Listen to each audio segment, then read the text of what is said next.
Just to kind of tell that, we have a little furry friend here. We got a neighborhood cat that visits, so that's who just jumped up here on the table here. She wanted her 15 minutes of fame. Kitty cat. Here, you can be in our video too. Here, sit down. Hey everybody, what's up? Just want to come back to you and we're going to give you another cancer update. I know it's only been a couple episodes since we've done one of these, but this one's a little different. Yeah, the last episode when we done it, it was right before we had our scans done, so we do want to bring you an update on what the scans showed. And two, we've been wanting to record this episode for quite a while. Actually, we wanted to record it when we did the other one, and was going to do two back to back, and then we just didn't ever get around to it. So whenever we go to Emory, we always check in on Facebook and let people know that we're there getting a treatment, what's going on, and what's said at every treatment. That began because we have family members that we just inevitably would forget to let somebody know what had happened that day or what was going on with the treatments. And so we started posting everything on social media, one, to keep all of our family and friends in the loop and not forget and leave somebody out, but two, to kind of be almost like a beacon of hope, I hope, for other people who are going through something like this, just to let them know that they're not alone in their fight, that there are other people going through it, and maybe help some people navigate this if they're having to go through it as well. Yeah, we've had other people reach out to us, that is either going through this, have a family member going through it, or, whatever. And so, they're asking us, what is Emory about? Should I go to Emory for second opinions and stuff? So we just found it easier. There's so many people that have reached out to us and that we're talking to now on a daily basis. It's hard to get and send everybody a personal thing especially when we spend all day at Emory. I mean, we're up at 4:30 a.m. on Emory days, and we don't get home till sometimes 5 or 6 o'clock that night. And if you've ever been in a hospital setting, the signal in those rooms is not that great. Yeah, and so we just found the easiest ways to do it with Facebook check-ins, and we kind of give everybody an update there. But we do like doing the videos. We have had a few people reach out to us because of the videos, and has helped, kind of help them with their journey. And that's kind of how this came about. As one of those check-ins at Emory, we had a pretty close friend. I mean, not a super close, but a pretty close friend that made the comment when we checked in. It's like, what are you doing back at Emory? I thought it was a simple cancer. I thought you just had surgery, had it removed, and you was done. And so that really kind of made us kind of like have an, I don't want to say aha moment, but it was kind of, it was revealing that, I don't think a lot of people that have never gone down this journey really understands what it means. Well, and even though we have had family members who have had cancer when we were young, we didn't understand what this all meant either, and just the ramifications of a cancer diagnosis and how it affects every aspect of the rest of your life. Yeah, I mean, and it really does. And so we just wanted to take a few minutes, one, to give an update about the scans, two, just to kind of maybe help explain, if you know somebody that's going through cancer, what are they feeling? What are they going through? And again, I told you guys from the very beginning, what made me find my cancer was a show called A Million Little Things. And I'm telling you, if you have not checked out that show, you've got to watch that show, man. We just, a matter of fact, it was just this morning, we watched season 2, episode 13 of this show, and absolutely tore me up. And we both sat in tears watching the show because it hit home so hard. Well, and the reason is because one of the characters in it, actually two of the characters now, are cancer survivors. And it really puts in perspective what somebody goes through. It went through their treatments. It went through their remission. This episode so happened to be where they was going to a friend's 5-year remission party. And that's the reason why it hits for me, is because, everybody's like, oh, you've had surgery, you're cancer free. Well, one, they have not said I'm cancer free yet. It has been we're recording this in February. And end of March, 1st or April was when we started this journey of 2019. So it's not quite been a year yet. I am still going through treatments. I've mentioned the other ones. We have to do 13 immunotherapy treatments. We have just had number 7 last week. And so I'm about halfway through that. So until we get through all of that, they will not say that I'm in remission. Now, when they did surgery, they said they got everything. Now, in this last set of scans, which is our 6-month scans, is that correct? In it, they did see a couple of spots. One was on my lung, and it had previously been 4 millimeters, and they had been monitoring it. And they had to, because of the insurance this time, the insurance turned down when I normally get a PET scan. But this time the insurance company denied that, so I ended up having to get CT scans. So I had to get 4 different CT scans.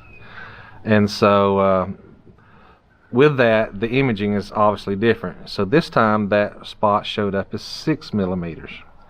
And naturally that would seem like it would be a cause for concern, but they think it's mainly just because of the difference of imaging. That's what we're hoping. And so, yes, that's what we're hoping for. We're staying positive. Originally I kind of freaked out about that, but the doctor, they actually have a meeting once a week at Emory where they present things that, they want other doctors to look at. So they have like what they call a board meeting with the surgeons, the doctors, the people that does the imaging. And so they did that the day after I met with the doctor, and they assured me if anybody thought it was a concern, they would immediately contact me and we'd do more scans. I have not been contacted, so we're hoping it's just a difference in imaging. So they're going to monitor that. There's also a place over here on the surgery site that they saw a spot, but again, they think it's just because it's a different type of imaging. Hopefully it's no big concern, but it just did want to let everybody know about that. And then in 3 more months we'll have scans again, and obviously they'll be concentrating very closely on those 2 sites, just to make sure it's nothing that we need to be concerned with or need to look at further. So there's the update on that. That was one thing I did want to get out there, but simply because of the last update, we just didn't know. Yeah, we didn't have those scans done at that time. We was fixing to go, and so I want to give everybody an update on that. But then going back to the other, in this show of A Million Little Things, in this episode today, I think they summed it up very well. And the character that was celebrating remission, kind of had a breakdown at our party, and it was mainly because even though hers had been 5 years, mine hadn't. Obviously I haven't been that long. I'm not even really classified as in remission yet. We're not even a year out yet. And so, but she said something. She said, even though the cancer is gone, the fear is always there. And I think that's the biggest thing that people that are going through cancer, have gone through cancer, even if they're in remission, deal with every day of their lives. Because cancer is so, no matter what kind, mine's really prone to coming back, but no matter what kind you got, there's always that possibility. And so I think people that's going through that journey deal with that every day, and I'm not sure that family and friends actually can understand that. And so that's just something we wanted to walk everybody through and just let everybody know that is something that somebody going through cancer, even through in remission, goes through almost every day of their lives. For sure, every time they go for scans. We did meet with the doctor this last time to kind of ask, what does life look like after treatment? We're done with these treatments. Right. We got 6 more to go. We'll finish up late July. End of July, yeah. And it was like, what then? Is it like, immunizations where you have to get booster shots, or what happens there? Right. And she said no. That after we finish that, then we would do scans every 3 months for another year, that's what we're on the schedule doing them this first year, is every 3 months. So we'll go through another year of that, and then after that we'll do scans every 6 months up till we get to the 5-year point. and then we'll still have scans after that, but probably once a year is what it's looking like after that.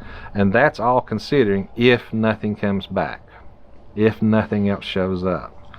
And so, you know, that's what we wanted to kind of communicate. You know, that's always the big if. That's what's always in the back of your mind. Well, we heard it was said so well. Somebody said, just because I don't have cancer right now doesn't mean I don't have cancer. yes. It's kind of like, and this sounds weird, I know, but it's kind of like when you talk to an alcoholic, especially if they went through the 12-step program, they will say, I'll always be an alcoholic. Mm-hmm. And so it's kind of the same way with cancer. It's not like you have cancer and then you do this and you go through these procedures and then you don't have cancer anymore. That cancer is still lurking, and it is so common for it to pop back up somewhere else. Mm-hmm. And so I think that's what every cancer patient goes through, and that's the mental struggle. Is you try to move on with your life, you try to move forward, you try to be positive, and that's something that we've been very adamant about, because I do believe attitude is everything. Yes, it is. And and we said that, you know, a couple things we always say everything happens for a reason. Mm-hmm. Now, I don't know my reason why I got cancer. Maybe it's to help somebody out there that I haven't met yet. Mm-hmm. I don't know. You know, but we'll find out one of these days. But we look for the blessing in everything, and his cancer is what led us to change some things in our lives to make ourselves even happier than we were before. It's also what led to our Roundabout Life and these videos, and, you know, many friends that we've met along the way because of that. And so we look for that silver lining in everything, and it truly has been a blessing for us. Yeah, and so, I mean, it really jump started us on, you know, I told you early on in some of the other videos, if you want to go back and watch those, you know, we always had big dreams, but now it's made us focus on more of what can we do now, what can we do today, what can we do tomorrow, versus, you know, having big dreams for 10 years from now. Mm-hmm. And that is a big shift in thing, a big paradigm shift, if you will, in thinking for us, because we've always dreamed really big and tend to do it that way versus living in the moment, and so we're trying to do a lot more of that. Mm-hmm. And that's where we're bringing you guys along on a lot of our trips. Yeah. And so I hope you guys are enjoying those, but again, that was the main thing of this video, is just trying to communicate that to you guys. You know, so if you know somebody that's going through it, just know that I'm great on outward appearances, and you know, being strong. You know, I don't let my emotions show. For some stupid reason, I show them more in this video than I do in person. Normally nobody ever sees me out of character. I've always been good to put on the, you know, the happy front and act like nothing ever gets to me. But, you know, this does get to you. Mm-hmm. And so that was our point, is, you know, wanting to share that with you. So if you do know somebody, reach out to them. Yes. Let them know you're there. We've had people tell us that they wanted to know what was going on with us, but they didn't want to ask. Yes. They didn't want to bring it up. If you want to ask someone, do. It will not upset them. It will not hurt them. And it's kind of cathartic for us to talk about it. It is. And that's what we love about going to Emory.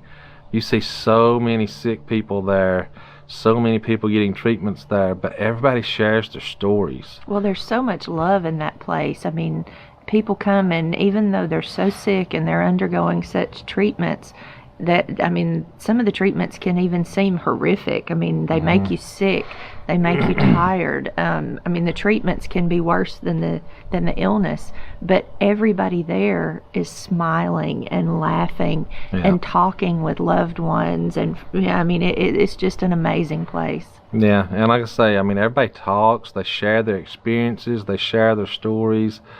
This last time, it just so happened we got to kind of help two people. One was right across from us and one right next to us, you know, that had never been to Emory before and had never been through these treatments before. Yeah, and so they really didn't know their way around. They didn't really know what to expect. And, you know, for me, I've been there it feels like so long now. We feel like we're experts. And so it was like, oh, you know, here's where the ice is. Here's where the restrooms are. You know, if you need to go while you're plugged into this machine. This is how you unplug the machine so you can roll it along with you. And you know, it's little things, but that's what I love about the people down there. Everybody's always willing to help each other. Everybody's willing to talk, and it's just it's a wonderful place to be. And that's the purpose of our videos. Is we hope that reaches out to you. We hope to pass some of that along to you, and maybe you guys can be the inspiration to somebody else.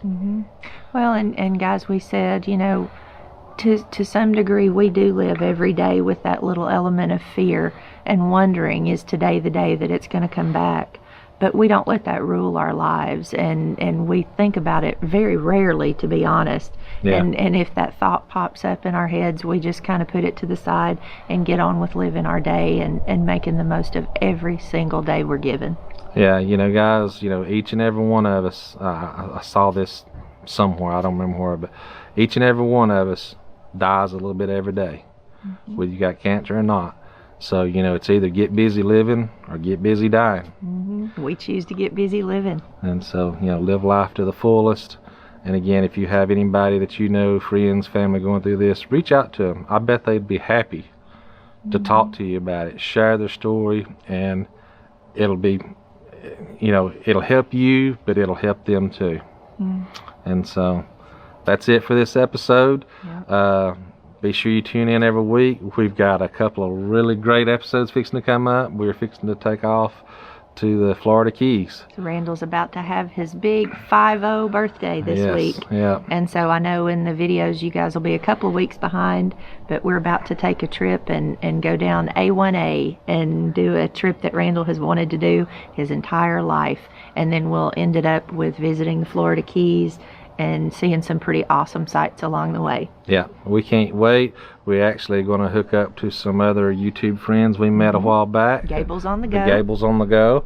And so we're going to meet them. They live down in Marathon, Florida, in the Keys. And so we're going to meet up with them. And stay tuned. You don't want to miss it. Yep. You can't put your tail in my face and me talk, Cat.